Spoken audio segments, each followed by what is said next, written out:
So Jason, what movie are we reviewing today?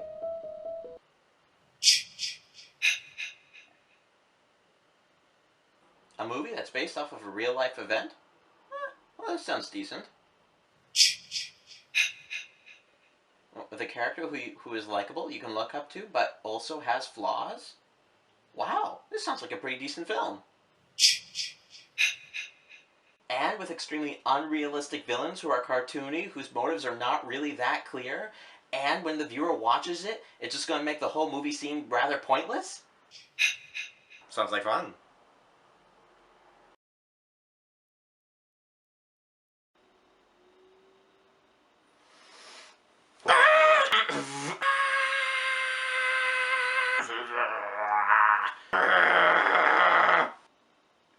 As you can see, I'm totally fine right now. So, ladies and germs, you might be wondering why I had the breakdown earlier. Well, that's because I went to go see the marvelous piece of freaking Christian propaganda that just recently came out called I'm Not Ashamed, of which I am ashamed that I went to go see it. Okay, that might be a little bit of an exaggeration, but seriously, honestly, the reason why I'm probably so mad about this movie is because it was this close, see, this close, to earning my respect as a modern Christian film. And honestly, this movie has made me angrier than God's Not Dead 2, which was just an awful movie in general. This movie at least has a lot of decent qualities to it, which is why it made me so freaking mad. Because it brought in stupid, stereotypical elements that just...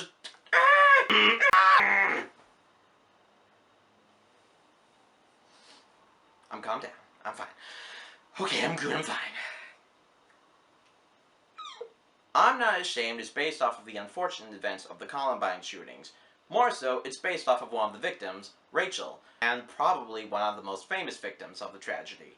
Now, there is a bit of a controversy over this girl, mainly because there's a story that surrounds this girl that apparently when one of the shooters approached her, they asked her if she still believed in God, of which she replied yes and valiantly wound up dying, and a lot of people considered her a martyr. Now, honestly, I hope her story's true, mainly because it's just so inspirational, especially in today's day and age. However, one of the reasons why there's a controversy over the whole thing is because apparently someone said that didn't actually happen, or something, I really have no idea. Rachel is also very famous for the things that she wrote in her journal, which basically almost a day-by-day kind of thing about her spiritual life and her spiritual journey, and that she started off in a really rough place and tried to find her way towards God, and that as a modern-day teenager, it was really, really difficult, which it is. It's really hard to have a good relationship with God in today's day and age with everything that's going on. So this movie has a great potential to be an inspiring story for Christians and possibly even non-Christians.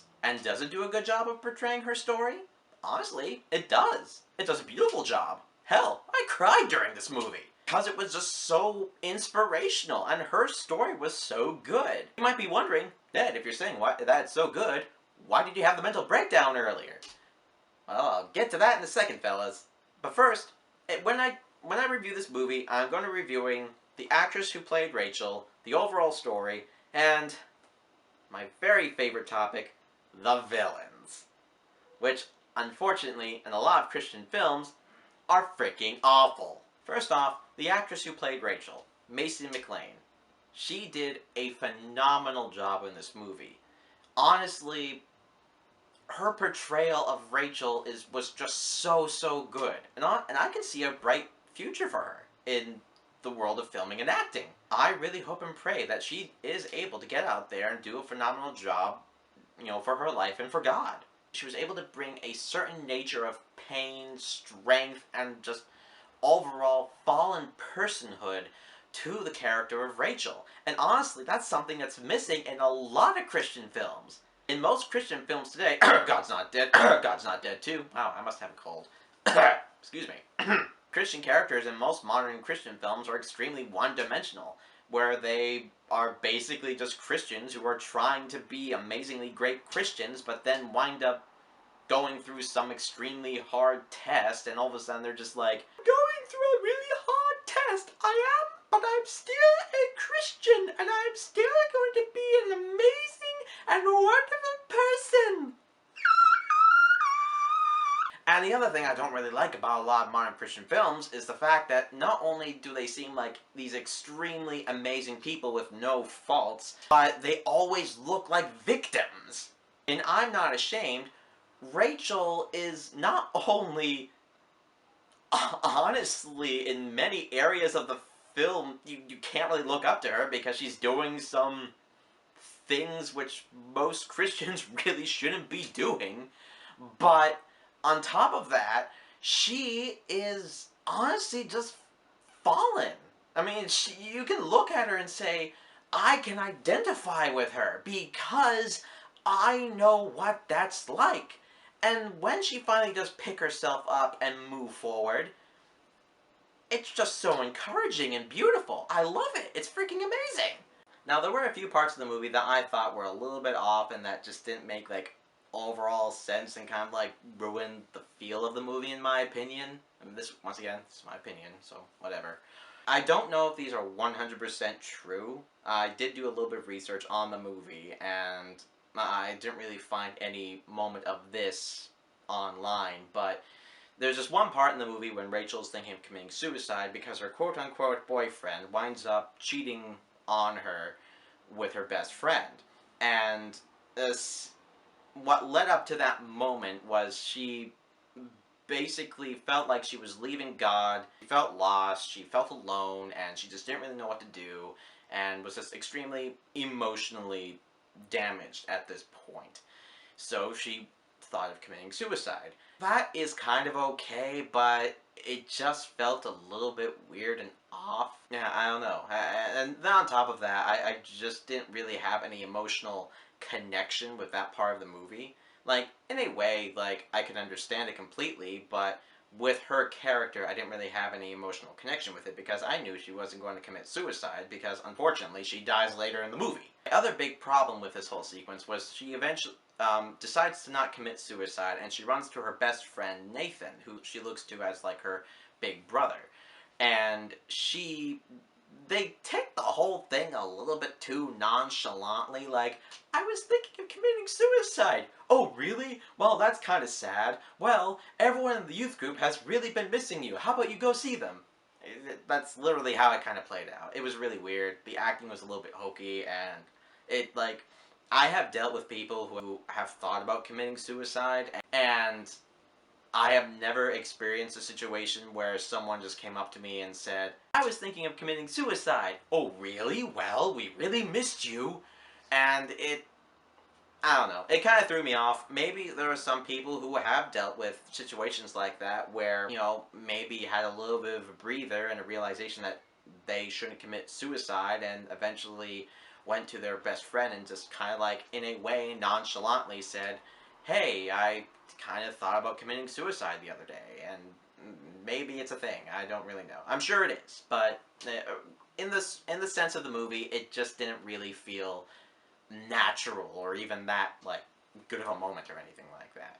And now for the big part of the movie, which really, really pissed me off. The shooter. Some of you might look at me in this situation and probably think, Ned, you really shouldn't be really, like, thinking about this too much because they're villains. So, of course, they're supposed to be evil and everything like that. And in real life, they were really messed up and everything. And I completely understand that. If there are any people who might get offended by this, I'm sorry, but when I make this criticism, it is not towards the real life event. It is towards the movie, which is trying to base itself off of the real life event. So I am dissing the movie, not the real life event. Okay? If you get mad, then I'm sorry, I really have no idea what to do for you guys. Before I get into the critique of the villains in the movie, I'm going to talk about the real life shooters. Eric and Dylan, who are the shooters, were extremely mentally disturbed people. Mainly Eric. Now, apparently, in real life, they were bullied a lot at the school, which eventually led them to want to go on this mission to killing so many innocent people at the school. still a little bit, like, up in the air on, like, what exactly triggered them, I guess, but the main trigger, I guess, was the bullying and the fact that Eric, especially, was mentally disturbed.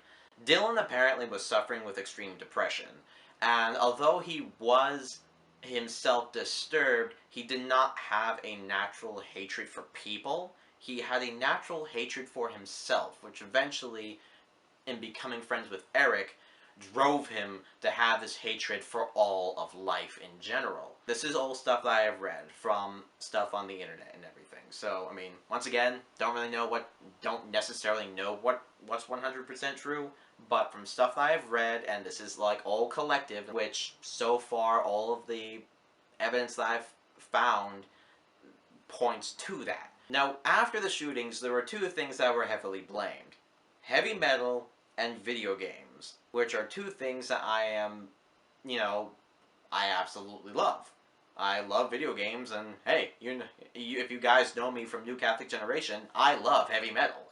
It's my favorite music genre, other than soundtrack stuff from movies. Now, this was quickly put to the side. I don't exactly know how it came about. I tried looking for it on the internet, but how it came about, but all it said on the internet was that the shooters were not huge fans of heavy metal, and especially one of the singers at the time who was heavily attacked was Marilyn Manson. Now, I'm not trying to defend Marilyn Manson by any stretch of the imagination, or say that his music is relatively okay, which a lot of it isn't. A lot of people were blaming him and the genre of heavy metal and hard rock and all of that on bringing out these aggressive and angry emotions in the shooters to want to go kill everyone. Now, it is confirmed that the shooters were definitely video game players.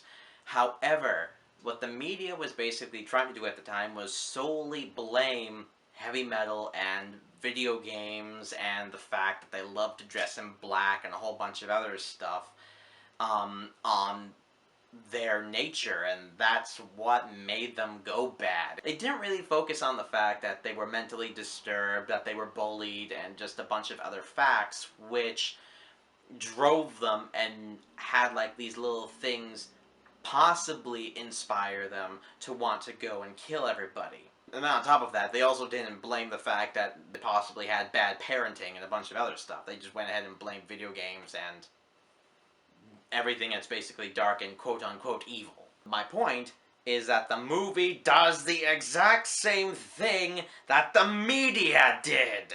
The reason why this makes me so mad is because this movie had an opportunity to flesh out the lives of these shooters and to show just really how disturbed they were and what exactly made them crack, what made them go bad, what their family life must have been like, and possibly what made them actually disturbed. In the movie, all they do is they have one of the guys, Eric, get bullied once, which drives him to go insane all of a sudden just because he reads a freaking book on Hitler, who he gets inspired by, I guess. And then, right after that, he's playing a video game with his friend Dylan, and then Dylan's like, if only this was like Columbine. Yeah, what if this was actually like Columbine? And that's when I decided to just lose all faith in all Christian filmmaking, because let's face it, villains aren't real people. They're just extremely villainous and evil people who are born evil and are automatically evil and have no reason to have any good traits about them or even any human traits about them. The reason why this makes me so upset is because it brings me back to like some of the reasons why I hate the movies, basically the God's Not Dead movies. They make the villains extremely unrealistic and not relatable. Now, obviously, you're not really supposed to relate to villains, but you're supposed to identify with them and understand why they went bad in a realistic and human sense. In this movie, it just basically looks like one of the guys was just playing video games and said, "Huh, do you want to be really cool? If this was Columbine." Yeah. That'd be really fun. How about we actually do it? Yeah, let's actually make a real-life video game and go kill people! Seriously, that basically happens in the movie. It pisses me off so much.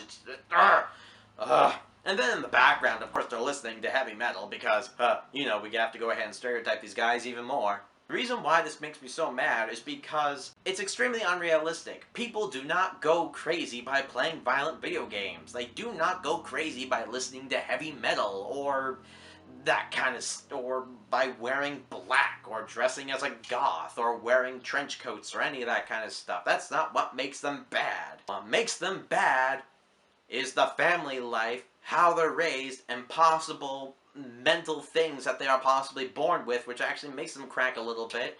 And then, of course, within that, it goes back to the family and the fact that they didn't raise them properly or even took care of their problem. Heck, the parents were probably in freaking denial that their children were freaking psychotic. Which obviously makes sense. I'm not dissing the parents of the shooters at all. I'm not dissing them. I'm dissing the media, in all honesty. I'm dissing the media, and I'm also dissing this freaking film for not pointing in the right direction what actually made them crack or anything like that. It's extremely unrealistic. And honestly, in a film sense, it doesn't really make sense why they went crazy, other than the fact that one of the guys was bullied once. Like, seriously. Oh yeah, and the fact that he was inspired by Hitler.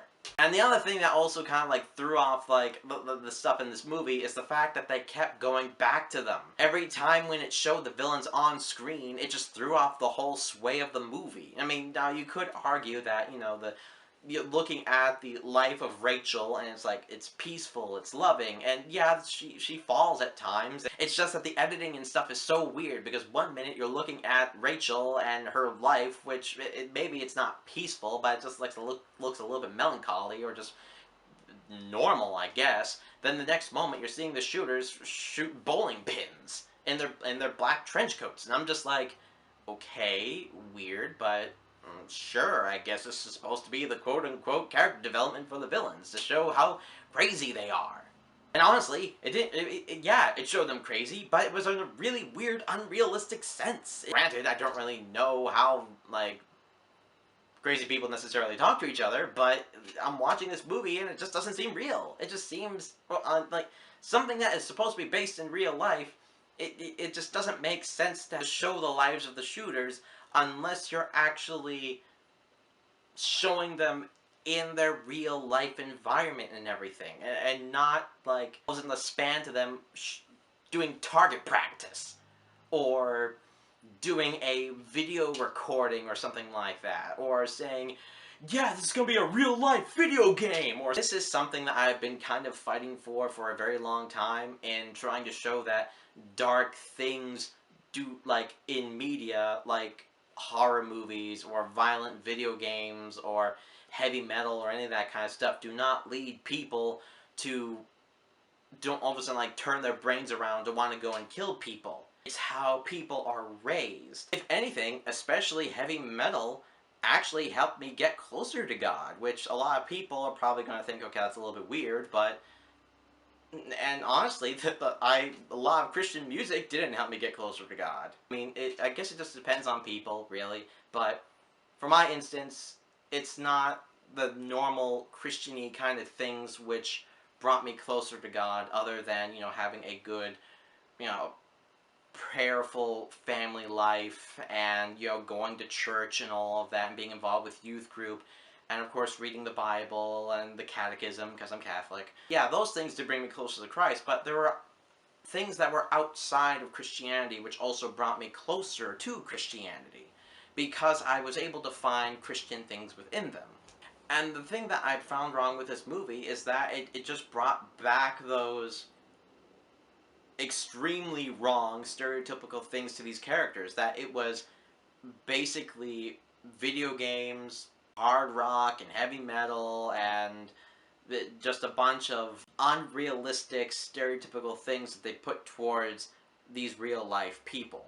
Which obviously immediately makes people blame hard rock, heavy metal, and video games and all that stuff. So, my overall impression of the movie, like I said, it was a decent movie, and it was this close to really bringing me close to really appreciating this as a Christian movie. But unfortunately, there were just too many of the stupid, stereotypical things that they put in Christian movies to make it, yeah, this is totally a Christian movie. I probably would have been happy if they just didn't show them and they just only focused on Rachel and what she did in her life.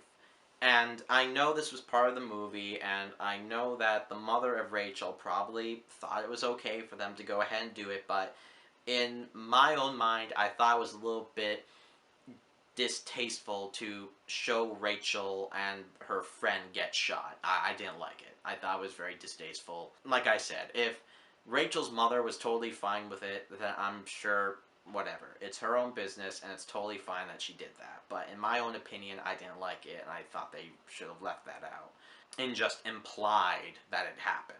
But yeah, that's basically my thoughts of the movie. Would I recommend going to see it? To be completely honest, yes. I would recommend to go see it. Especially because of the character of Rachel, who is extremely inspiring as a Christian. I can calmly say that I do not regret seeing this movie. However, I can also calmly say that I am never going to buy this movie.